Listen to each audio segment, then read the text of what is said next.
Bom dia a todos. Agradeço imensamente o convite que me foi feito. Eu peço licença para fazer uma apresentação, nesse sentido, falar de pé. Até porque o tempo é muito curto e, do âmbito da questão de uma equidade fiscal, eu quero fazer a análise da PEC 6 de 2019 em torno também da possibilidade de medida alternativa de ajuste, né? Eu peço para colocar a apresentação no sentido de a gente tentar refletir, inclusive, a Lei de Diretrizes Orçamentárias de 2019 da União.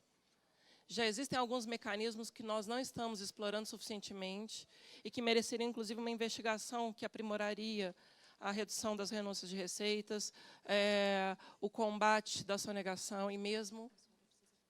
Bom, qual é a proposta da minha fala? Debater a ideia de uma emenda constitucional que traga ajuste equitativo na Seguridade Social, porque, de fato, é preciso tratar demograficamente o problema, é preciso lidar com o mercado de trabalho, sobretudo informal, é preciso lidar com o horizonte que se apresenta, mas também concebendo o nosso arranjo constitucional. Então, nesse sentido, certamente já foi dito antes, mas trazendo alguns dos nossos preceitos fundamentais, né? O estado de bem-estar social está constitucionalizado no artigo 193. A ideia de bem-estar, que é o pilar constitutivo do título da ordem social, no mínimo, um preceito fundamental. A ideia de solidariedade, a noção intertemporal de custeio adequado está aqui prevista. Aqui também não vou passar, só amarrei, inclusive, o fato de que o Brasil é signatário de convenção da Organização Internacional do Trabalho e que, portanto, na perspectiva de regras mínimas para a Seguridade Social, também vincula o ordenamento brasileiro. O Brasil se vincula aos tratados internacionais de que é signatário. E nós temos ali um arranjo, né, de regras mínimas de Seguridade Social que não pode ser preterido, que não pode ser desconhecido. Eu também assinalei bastante, e vou retomar nisso, especificamente no artigo 195, parágrafo 5º, que a PEC quer introduzir uma alteração de constrição da capacidade do judiciário controlar quaisquer lesões ou ameaças de lesões a direitos. Isso fere, ao meu sentir, a dicção do parágrafo 5º do artigo 195, fere, ao meu sentir, o artigo 5º, inciso 35. Sem falar na perspectiva também de isonomia, né? A ideia de tratar desigualmente os desiguais na medida das suas desigualdades, a gente vai ter tratamento muito díspare para o regime de pensões, tanto no regime geral, no regime próprio dos servidores, quanto no regime dos militares. Isso só para a gente começar a ter alguns exemplos. Aqui, especificamente, eu quero trazer precedente do Supremo Tribunal Federal, e nessa primeira passagem eu vou um pouco mais rápido, porque eu trago também sugestões, né? Eu trago também, do ponto de vista fiscal, de quem acompanha todos os dias, mais de 600 municípios de São Paulo, que meu doutorado foi especialmente comparando a execução orçamentária dos estados da União. Então, venhamos e convenhamos. Num debate sobre vedação de retrocesso, como está a jurisprudência do Supremo? Como está o estado da arte da interpretação na nossa Corte Constitucional?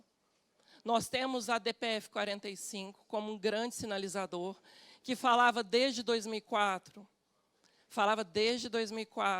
que a manipulação da atividade financeira do Estado não pode ser manejada para frustrar a efetividade de direito fundamental. E a DRU, em última instância, também está sub júdice. A própria desvinculação de receitas da União, que não está sendo revogada, está sendo reduzida no seu escopo, mas não revogada, está sub júdice, numa DPF em que 24 dos 27 governadores impugnaram o dispositivo. Então, se é para falar de pacto federativo, vamos retomar a série histórica, né? Vamos retomar um debate mais consistente. A DPF 347, que vai falar do descontingenciamento do fundo penitenciário. E, mais recentemente, a DI 5595. A DI 5595, em relação ao custeio da saúde, que integra, por óbvio, a Seguridade Social. A DPF 347 é o estado de coisas inconstitucional no sistema prisional brasileiro, que teve uma decisão belíssima pelo descontingenciamento do fundo penitenciário. Então, pensar a Seguridade Social como um mecanismo intertemporal com fonte, né, pluralidade de fontes de custeio, que durante um longo período foi superavitária e que poderia ter feito um mecanismo de equalização intertemporal exatamente para os tempos de crise econômica, talvez nos desse essa perspectiva de progressividade almejada. É claro que a Seguridade Social poderia, sim, reclamar a permanência dos recursos na própria Seguridade Social, porque existe o orçamento da Seguridade Social. É o artigo 65, parágrafo 5º, inciso 3º da Constituição. A desvinculação introduziu uma anualidade prejudicial à própria sustentabilidade intertemporal da Seguridade Social. Eu vou repetir para que todos tenhamos clareza. Existe um mecanismo de financiamento da Seguridade Social que perpassa a intertemporalidade das contribuições e dos benefícios. E que, portanto, não poderia ter sido submetida a uma desvinculação, trazendo para uma anualidade rasa, para uma lógica de curto fôlego, que, quando viesse a crise econômica, quando viesse uma crise de mercado de trabalho, você tiraria, solaparia essa capacidade de custeio ao longo do tempo. Sem falar em outras questões equivocadas, como efetivação de servidores sem base de contribuição, desvios de recursos, né, várias fraudes. Então, esse é só um dado. A ADI 3128, o Supremo julgou a possibilidade de contribuição de nativos e assentou firmemente o princípio da solidariedade. Nós podemos aprimorar as próprias categorias de nativos com segregação de massas, inativos com nível menor de contribuição, inativos que, por exemplo, me permitam dar um exemplo da nossa área jurídica. Vem um indivíduo que contribuiu a vida inteira pelo RGPS e, antes das regras serem mais rigorosas de tempo mínimo de serviço público, tempo mínimo no cargo, conseguia ser indicado ao 5º constitucional na vaga de desembargador. Passava nem um mês, se aposentava, sem essa base de contribuição. Então, é possível pensar, mesmo a ideia de contas nocionais, de equalização intertemporal, de um fator previdenciário, até mesmo para quem é pensionista, para quem é aposentado, segregando essas massas a partir das suas próprias realidades distintas de déficit de contribuição ao longo da vida. Há mecanismos de aprimoramento. É possível fazermos um processo de diálogo sem extremos, que é necessário avançarmos, todos sabemos que é. Agora, qual é o preço de uma reforma que desconstrói o orçamento de Seguridade Social, que desconstrói essa solidariedade reconhecida pelo Supremo, a título, inclusive, de contribuição de nativos? Esse é o ponto de partida de se pensar o orçamento público não só como despesa primária, mas também como receita. E, óbvio, também como contenção de despesa financeira. Quem pensa em ajuste equitativo pauta, pelo menos, esses 3 grandes níveis de reflexão. Receitas, aí renúncias fiscais, a sonegação, a capacidade de fazer, de fato, a execução da dívida ativa, as despesas financeiras, e aí a gente vai ter que fazer o debate da falta de limite para a dívida consolidada imobiliária da União. E, obviamente, as despesas primárias num patamar de equidade. Né? Num patamar de equidade. Bom, aqui já vou ter que passar um pouco mais rápido, porque eu quero ir direto nos apontamentos de sugestões. Nós, em Direito, trabalhamos a ideia de proporcionalidade como um grande princípio, dentro do qual tem 3 dimensões. Tomo de empréstimo Robert Alexy e vários doutrinadores. Me permitam falar tão rápido, mas é porque, de fato, eu trouxe algumas sugestões para avançarmos. A ideia de que, se houver medida alternativa menos gravosa, a restrição ao direito fundamental é inconstitucional. Se prova a possibilidade de adoção de uma medida alternativa menos gravosa, se não se exaure o dever, um dever de ônus argumentativo, um dever de exaurir a idoneidade daquela medida proposta, você vai constranger de tal nível o direito fundamental que você tem que provar que aquela medida, de fato, é necessária e que não há outra rota para satisfazê-la com menos dano ao direito fundamental. Então, é esse o ponto de partida aqui para a gente trazer as iniquidades, que já devem ter sido apresentadas, mas que eu só vou casar para avançar um pouco. Desconstitucionalização não é algo que se possa admitir. Né? O debate de como vai ser feita essa pactuação de parâmetros, ou mesmo a sugestão, como eu dizia há pouco, de fator previdenciário, né? de contas nocionais. Você pode fazer regimes mesclados. Não precisa ser repartição pura. Você pode ter repartição até um determinado patamar e, a partir dali, como os próprios regimes complementares dos servidores já são. Então, você tem mecanismos de equalização. E aí, vejam o artigo 194, parágrafo único, inciso 4 da Constituição. Ele fala explicitamente da vedação de redução. Quando a gente não assegura critério objetivo de correção dos benefícios, sobretudo o benefício mínimo, A gente está empurrando a maioria das pessoas para serem demandantes de BPC, de benefícios de assistência social, sem parâmetro de correção. Então, esse achatamento ao longo do tempo, ele fere o 194, parágrafo único, inciso 4. A progressividade de contribuição previdenciária, podemos discutir, é algo pertinente, não há a priori nenhum problema em relação a isso, mas, inclusive, vamos levantar a série histórica de quem é per capita mais deficitário, os militares. Quem é mais deficitário? Os pensionistas de militares. Vamos trabalhar esse pessoal que foi efetivado sem tempo de contribuição adequada. Vamos falar a transição de tempo de serviço e tempo de contribuição. Regras de transição que desconhecem o mercado de trabalho. Mais de 50% do trabalho do mercado hoje, da mão de obra hoje, ou é informal, ou é desempregado, ou é pejotizado, ou é uberizado. A gente realmente, o José Roberto Afonso, um economista sério, tem dito, a gente precisa entender a transição para não ficar apenas fazendo uma reforma para o passado. A gente precisa, inclusive, um texto recente do José Roberto Afonso, na conjuntura econômica da FGV. Ele dizia, não dá para debater reforma da Previdência sem debater reforma tributária junto. Uma coisa está profundamente conectada em relação à outra.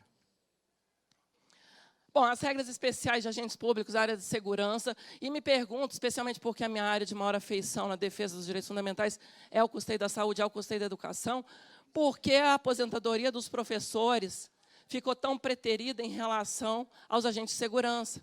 Aqui eu vejo um eixo do que seria a atividade típica do Estado. Me permitam, inclusive, fazer aquele debate lá do artigo 39 da Constituição, que vai falar do que é a atividade típica de Estado, que a lei vai definir as atividades típicas de Estado para manter regime jurídico administrativo. Pergunto, quando a gente define regime previdenciário estatutário para os militares, define regras especiais muito favoráveis aos agentes de polícia. A pergunta que lhes faço é, o papel do Estado é só manutenção de estrutura de policiamento e segurança? É esse o eixo que a gente tem que, inclusive, discutir. Né? Os professores da educação básica já têm uma carreira achatada. A desconsideração das opções... Nós não podemos tratar como sinalagmáticas. O termo sinalagmático em direito é aquilo que diz respeito a uma relação estrita de contribuição e o valor do benefício. Como se fosse um produto que você compra no mercado. Não é perfeitamente sinalagmático, não se pode esperar a conta zerada para a aposentadoria rural. É uma escolha do Constituinte. Mesma diferença em relação às mulheres, mesmo em relação ao abono, o próprio BPC. Aqui nós temos, é claro, o BPC e o abono não têm essa perspectiva previdenciária em sentido, mas de toda sorte. Há opções do Constituinte que foram feitas. Refazê-las nessa quadra da história envolve repactuar o próprio contrato social. Os rombos, aqui eu faço questão de citar o meu estado natal. Estou em São Paulo, mas o meu estado natal tinha feito um fundo complementar, extinguiu o fundo complementar e absorveu. A culpa é do servidor? Uma lei complementar de 2013 extingue um fundo complementar, e aí o passivo atuarial é exclusivamente do servidor. Isso se sucede na maioria dos estados e municípios. A senhora é mineira? Eu sou. Esse é um debate que a gente precisa fazer em outro patamar. Quando se abandona a nomenclatura de servidor inativo no artigo 40, em outras passagens, eu fico me perguntando em relação à cassação de aposentadoria e mesmo a manutenção de outros benefícios tidos como estatutários no regime do servidor. Claro que são só transições terminológicas, mas são pontos de partida para questionar por que os militares continuam tendo um regime previdenciário tido como estatutário. Faz muita diferença. Ele é tratado, desde o ingresso até a reserva ou a reforma, como despesa do Estado, independentemente do nível de contribuição. Então, se houve a transição em relação aos demais servidores, a gente tem que, em maior ou menor medida, fazer esse debate. E, de novo, enfrentar o que é carreira típica de Estado. Qual é o núcleo da razão de ser do Estado?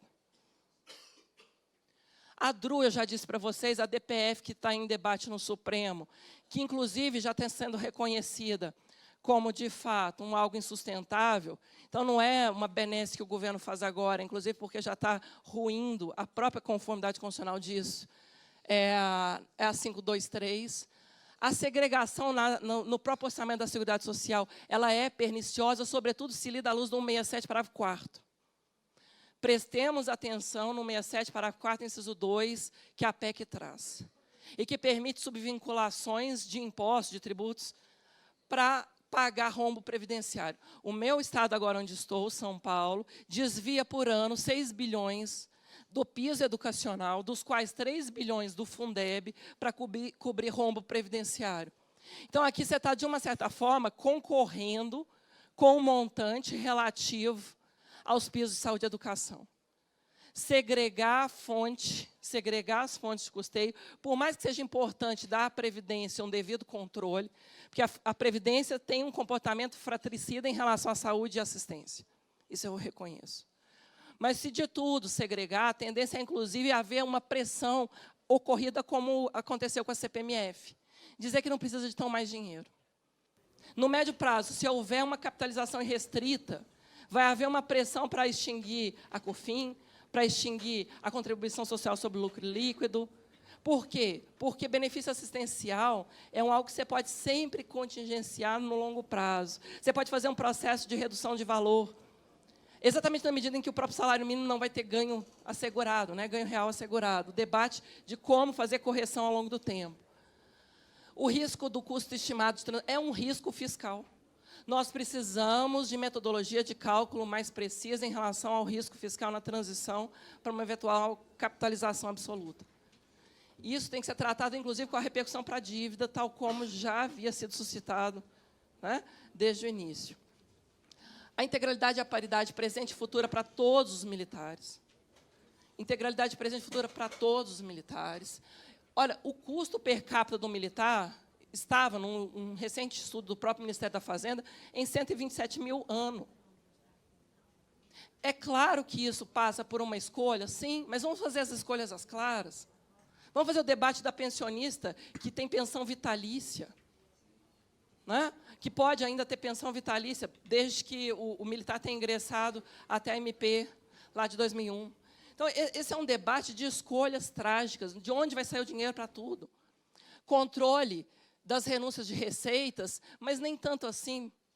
As renúncias de receitas que se propõe conter no artigo 195, parágrafo 11, a linha A, vai ter lá, na verdade, uma estabilização de efeitos no 38. E, de novo, eu desafio a fazer a leitura da LDO de 2019. Porque, no ano passado, tinha o risco de ruptura da regra de ouro, e este Congresso Nacional debateu com seriedade a necessidade de reduzir, até 2029, em 50%, o montante das renúncias de receitas. Desculpem-me, Vossas Excelências aprovaram um regime jurídico de redução paulatina das renúncias de receitas até 2029, então, ao longo de 10 anos, à metade. Esse é um debate que, inclusive, vai trazer reflexão para a regra de ouro, para a capacidade de custear todas as políticas públicas. É claro que tem problema previdenciário, eu não nego, mas também existe um problema de falta de capacidade de arrecadação. Nós fizemos escolhas iníquas do ponto de vista tributário. Controle da inadimplência ainda é um controle muito discreto. Nós tivemos mais de 40 refis desde a LRF. Doutora, a LRF é de 2000. Você peça a devida vênia para que possa concluir? Sim, sim. Mas as fique pensões... tranquila para... Desculpe. Não, já excedi os 5 minutos adicionais? Já. Tá, mas fique desculpa. tranquila, pode concluir. A gestão privada do RPPS e do RGPS traz muitos riscos. Os saldos positivos de exercícios passados, que não foram historicamente geridos nessa equação intertemporal. E aqui eu faço questão de trazer o próprio artigo 68 da LRF. Bom, passou. No slide anterior, eu faço menção ao artigo 68 da LRF e o artigo 250 da Constituição. Nós já temos a perspectiva de fundo para fazer essa equalização. Aqui eu trago o próprio TCU. O TCU me traz dados das renúncias de receitas. Seria 40% menor, e esse é o estudo do Ministério, da própria Ministério da Fazenda, Secretaria do Tesouro, seria 40% menor o déficit da Previdência se não houvessem as renúncias. É claro que não é suficiente. Ninguém vai questionar o problema previdenciário só com isso. Mas também não dá para fazer o debate sem isso. Isso é ponto de partida ou não é ponto de chegada? A dívida ativa, nós temos aí um estoque de 430 bilhões, a própria Procuradoria da Fazenda Nacional apresenta o dado. E a gente precisa fazer esse enfrentamento da nossa capacidade de mudar a lei de execuções fiscais. A gente precisa fazer uma compreensão ampla dos nossos impasses. A lei de execução fiscal precisa de um outro tratamento. Aqui é TCU. Aqui eu recomendo fortemente todos os parlamentares, independentemente de situação ou oposição. O TCU fez um levantamento vigoroso, qualificadíssimo, numa auditoria da Previdência Social, com inúmeros dados. Ali está o número do processo, né, 1040 de 2017, e ele vai trazer essa dimensão de alguns dos nossos maiores impasses. Não vai dar para tratar, mas vai falar da idade de aposentação, vai falar do déficit a que me referi, olha, o déficit dos militares per capita, 127 mil, das pensões, 99 mil, ano. Passa, por favor. Bom, a questão que eu já disse para vocês, do que escolha, que eu vou proteger mais nas regras de previdência, que diz respeito às carreiras típicas, por favor, pode passar mais rápido. Aqui é interessante o debate da progressividade tributária. Existe um projeto de lei que sequer designou relator e que ia reinstituir tributação sobre fundos de investimentos. Isso é nuclear. Fundos de investimento, se nós vamos, inclusive, entregar a gestão dos regimes próprios para esse tipo de fundo de investimento, nós temos de tributá-los. Eles vão cobrar taxas de administração altíssimas, a gente tem que ter capacidade de fazer com que retorne para a sociedade de alguma forma. Está lá o projeto de lei parado. Tem um texto para discussão do próprio IPEA, maravilhoso, que também recomendo para um debate aprofundado, que é do Orair e do Gobet, Sérgio Orair e Rodrigo Gobet. Eles vão fazer a reflexão da falta de uma tributação sobre patrimônio e renda adequada no Brasil. O TCU fez um acórdão sob demanda do Senado, que foi publicado no ano passado, que é o 1084, falando que é fato criticamente sensível, é o 1088, desculpa. Tem como voltar no acórdão? Esse. A não instituição dos limites de dívida consolidada imobiliária. Não dá para a gente executar todos os comandos da Lei de Responsabilidade Fiscal. Nós, do Ministério Público de Contas, nós, os Tribunais de Contas, os entes subnacionais têm limites de endividamento. Os Estados Unidos têm limite de endividamento, tanto é que chega a shutdown. E como é que, no Brasil, a gente trata como se fosse tema interditado do debate democrático a reflexão do custo da política monetária e cambial? Esse é um acórdão do TCU, autoridade competente, ninguém aqui está falando em uma auditoria longínqua. Não, isso aqui é a atribuição do artigo 71 da Constituição. Isso aqui a gente precisa de parâmetro para acompanhar a trajetória da dívida, o estoque de operações compromissadas cada vez mais alto, o Banco Central impostando 24% do PIB. Isso tem custo. E a gente precisa trabalhar em termos de custo. Próximo, por favor. Aqui é um debate que também sugiro fortemente para a gente pensar uma reforma equitativa. Texto para discussão 2403, em que 2 pesquisadores do IPEA vão fazer essa reflexão da despesa ausente no ajuste fiscal, tanto na emenda 95 quanto nessa PEC agora. E em todas as que vierem, sem fazer o enfrentamento também da despesa financeira. Quer governo entre, quer governo sai. Não foi este governo, não foi o anterior, são todos que se omitem. É uma mora inconstitucional a não regulamentação do artigo 48, inciso 14, e do artigo 52, inciso 6. Da Constituição, que vão falar de limite de dívida. E o próprio André Lara Rezende, num debate cada vez mais sofisticado, sobre a necessidade de a gente pensar o custo da política monetária. Próximo, por favor. Doutora, com a devida pode passar. Vênia, Vossa Excelência, sim, sim. Concluir. Pode passar, que eu já vou direto. Tudo bem. Pode passar. Pode passar. Fica disponível para todos. Aqui já são as sugestões. Vossas Excelências, Doutor, por favor. Se Vossa Excelência me autorizar, pedirei para a nossa equipe imprimir todos os slides para passar aos deputados. Mas é só para... aqui são os artigos vigentes, que é o que eu queria pedir, por favor, para Vossas Excelências trabalharem tematicamente, já que daqui a 10 dias chegará o projeto de LDO de 2020. Vossas Excelências receberão o projeto de Lei de Diretrizes Orçamentárias para 2020. Com metas projetadas de 2020 a 2022.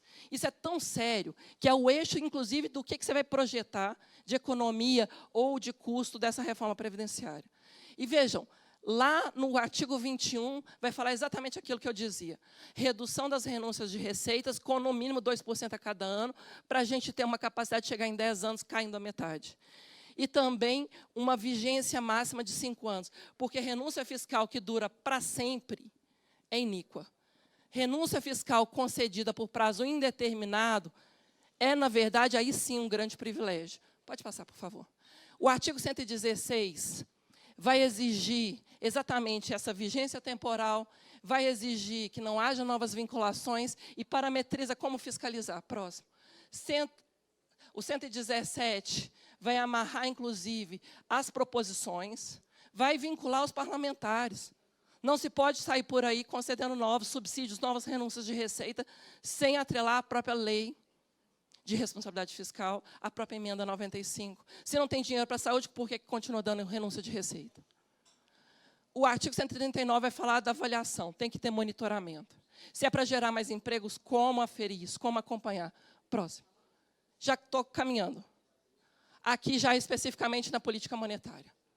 Não dá para não enfrentar a necessidade de controle das operações compromissadas, do saldo de reservas internacionais. Isso tudo, Vossas Excelências, é norma vigente.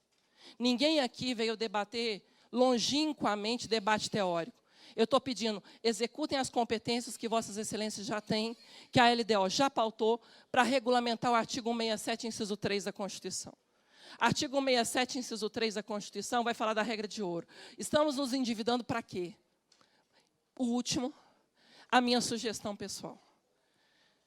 Se alguém quiser fazer um debate equitativo de qualquer programa de ajuste fiscal, a gente vai ter que falar de que, enquanto não for regulamentado o limite de dívida mobiliária e financeira, não se concede nenhum novo crédito subsidiado, nenhuma nova renúncia de receita, não se pode empreender nenhuma nova perspectiva apenas de fomento ao mercado sem garantir custeio aos direitos sociais. O último, apenas para mostrar para vocês que chegou a se cogitar de colocar em risco o Bolsa Família por causa da regra de ouro no ano passado. Notícia desta casa. O último, agora sim, meu contato, agradeço. Desculpa mais uma vez, Vossa Excelência, mas realmente era uma oportunidade muito preciosa.